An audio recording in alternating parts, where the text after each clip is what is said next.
నమస్కారం. మన విద్యా 24/7 ఛానల్కి స్వాగతం.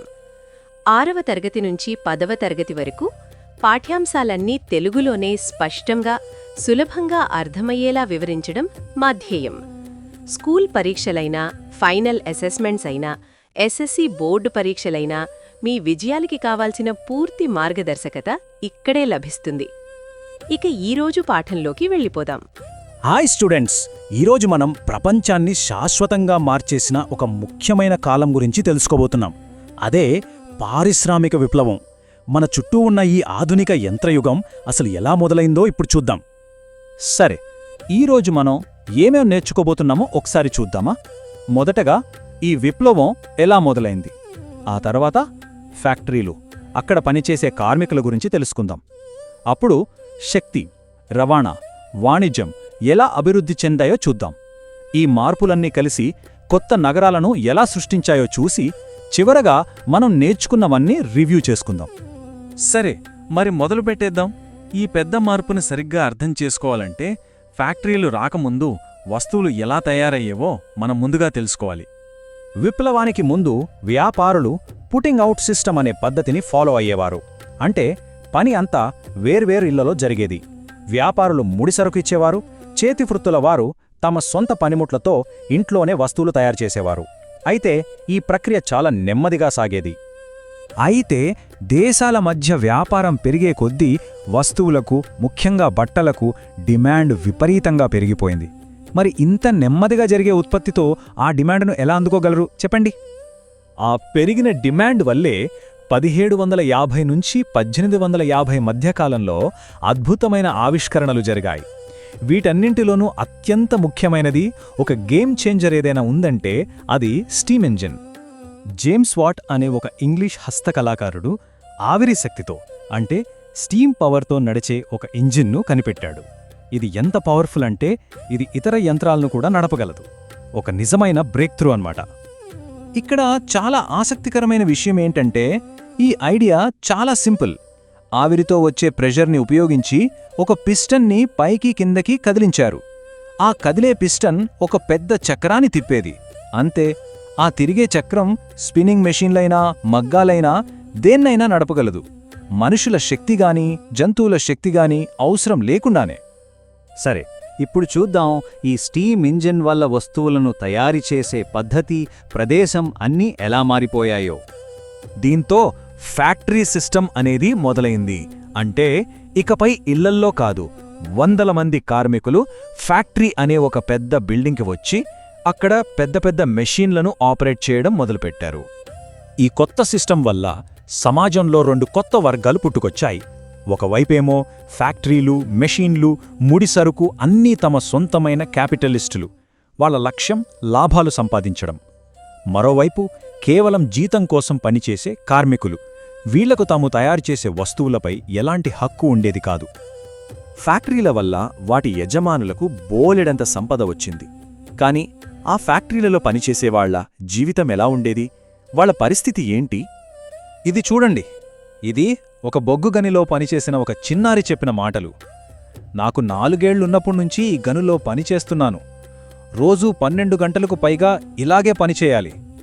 ఇంటికి తిరిగి వెళ్లేసరికి ఎంత అలసిపోతామంటే అన్నం తినాలని కూడా అనిపించదు. వింటుంటేనే ఎంత బాధగా ఉందో కదా. ఆ రోజుల్లో పరిస్థితులు నిజంగా చాలా భయంకరంగా ఉండేవి. రోజుకు 12 నుంచి 14 గంటల పని, అది ఉదయం 6 గంటలకే మొదలయ్యేది. జీతాలేమో చాలా తక్కువ, ముఖ్యంగా మహిళలకు, పిల్లలకు. మెషీన్లు చాలా ప్రమాదకరంగా ఉండేవి, వాటికి సేఫ్టీ కూడా ఉండేది కాదు. అలసిపోయిన కార్మికులను కొరడాలతో కొట్టి మరీ పని చేయించేవాళ్లు. అయితే ఇక్కడొక ముఖ్యమైన విషయం ఏంటంటే కార్మికులు ఇక ఊరుకోలేదు. వాళ్లు సంఘాలుగా ఏర్పడి తమ హక్కుల కోసం పోరాడటం మొదలుపెట్టారు. 8 లేదా 10 గంటల పనిదినాలు కావాలని, జీతాలు పెంచాలని, 14 ఏళ్లలోపు పిల్లలతో పని చేయించొద్దని డిమాండ్ చేశారు. ఈ విప్లవం కేవలం కొన్ని ఫ్యాక్టరీలతో ఆగిపోకుండా ప్రపంచమంతా ఎలా విస్తరించిందో ఇప్పుడు చూద్దాం. దీనికి కొత్త శక్తి వనరులు, కొత్త రవాణా మార్గాలు చాలా అవసరమయ్యాయి. ఈ సింపుల్ చైన్ రియాక్షన్ అని మార్చేసింది. ముందుగా బ్రిటన్లో బొగ్గు చాలా ఎక్కువగా దొరికేది. ఆ బొగ్గుని వాడి నీటిని వేడి చేసి స్టీమ్ తయారు చేసేవాళ్ళు. ఆ స్టీమ్ పవర్తో ఫ్యాక్టరీలలో ఇంజిన్లు నడిచేవి. అదే స్టీమ్ ఇంజిన్లను రైళ్లకు, షిప్లకు కూడా ఉపయోగించడం మొదలుపెట్టారు. దీంతో రవాణాలో కూడా ఒక విప్లవం వచ్చింది. చూడండి, జార్జ్ స్టీఫెన్సన్ కనిపెట్టిన రైల్ ఇంజిన్ గంటకి 46 కిలోమీటర్ల వేగంతో బరువైన లోడ్లను లాగ్గలిగేది. అలాగే మంచి తార్ రోడ్లు వచ్చాయి. స్టీమ్ షిప్పులు వచ్చాక సముద్ర రవాణా ఖర్చు బాగా తగ్గిపోయింది. మిషన్లతో తయారైన వస్తువులు చౌకగా, బలంగా ఉండటంతో ప్రపంచవ్యాప్తంగా వాటికి డిమాండ్ పెరిగింది. ఇప్పుడు బ్రిటన్కి 2 విషయాలు అత్యవసరమయ్యాయి. 1 ఫ్యాక్టరీల కోసం ముడి పదార్థాలు అంటే రా మెటీరియల్స్. 2 తయారైన వస్తువులను అమ్ముకోవటానికి కొత్త మార్కెట్లు. మరి ఈ రా మెటీరియల్స్ మార్కెట్ల కోసం ఏం చేశారు? బ్రిటన్, ఫ్రాన్స్ లాంటి పారిశ్రామిక దేశాలు ఆసియా, ఆఫ్రికా, అమెరికాలోని ఇతర దేశాలను ఆక్రమించుకొని వాటిని తమ కాలనీలుగా మార్చుకున్నాయి. దీన్నే కొలోనియలిజం అంటారు. అంటే ఆ దేశాల వనరులను తమ లాభం కోసం వాడుకోవడం అన్నమాట. సరే, ఇప్పుడు చివరిగా ఒక ముఖ్యమైన మార్పు గురించి తెలుసుకుందాం. ఈ విప్లవం కేవలం పనిని మాత్రమే కాదు, ప్రజలు ఎక్కడ, ఎలా నివసిస్తున్నారు అనేదాన్ని కూడా పూర్తిగా మార్చేసింది. ఫ్యాక్టరీలకు వేలాది మంది కార్మికులు అవసరం కదా. దాంతో ప్రజలు తమ పొలాలను, గ్రామాలను వదిలేసి ఫ్యాక్టరీలు ఉన్న పట్టణాలకు రావడం మొదలుపెట్టారు. ఇలా నగరాలు వేగంగా పెరగడాన్నే అర్బనైజేషన్ అంటారు. కానీ ఆ నగరాల్లో అందరూ ఒకేలా లేరు. ఒకవైపు ధనవంతులు విశాలమైన, అన్ని సౌకర్యాలు ఉన్న ఇళ్లలో నివసించేవాళ్లు.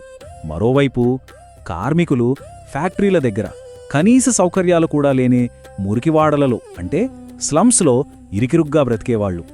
అక్కడ ప్రమాదాలు, రోగాలు సర్వసాధారణం. ఓకే, ఇప్పటివరకు మనం పారిశ్రామిక విప్లవం వల్ల వచ్చిన ముఖ్యమైన మార్పుల గురించి తెలుసుకున్నాం కదా.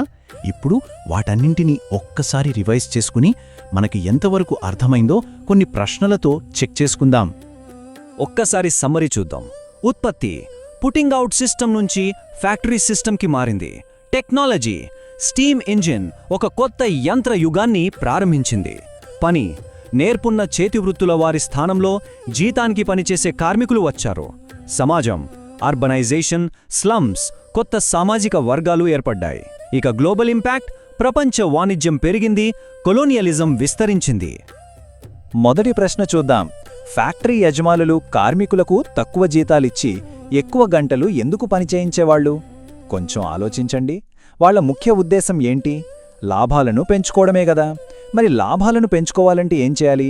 ఖర్చు తగ్గించాలి. కార్మికుల జీతాలు కూడా ఒక రకమైన ఖర్చే కదా. రెండో ప్రశ్న, రవాణా వ్యవస్థ పరిశ్రమలకు ఎలా సహాయపడింది? ముడి పదార్థాలు ఫ్యాక్టరీలకు ఎలా చేరాలి? తయారైన వస్తువులు మార్కెట్లకు ఎలా వెళ్ళాలి? ఈ రెండింటికి ట్రాన్స్పోర్ట్ ఎంత అవసరమో ఆలోచించండి.